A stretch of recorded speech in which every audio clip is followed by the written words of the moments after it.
Bagong araw na naman para sa bawat isa at kapalaran. Lahat ay nagmamadali, iisa ang layunin para sa plano at pamilya. May isang lugar kung saan pinag-usapan ang kahapon at nakaraan, ikabubuti ng samahan.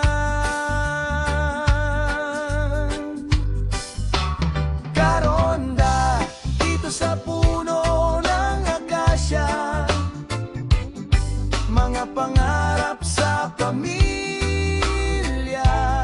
sa siyahan ng barkada, lahat ng yan saksi ang puno ng akasya.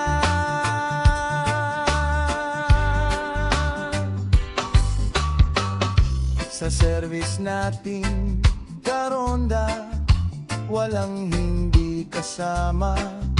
Sa tropang may damayan, saan ka man nagmula, iisa ang nasa isip natin.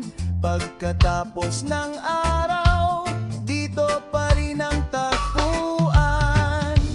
Kung tawagin natin sa service, mga biyaheng akasya, ito buong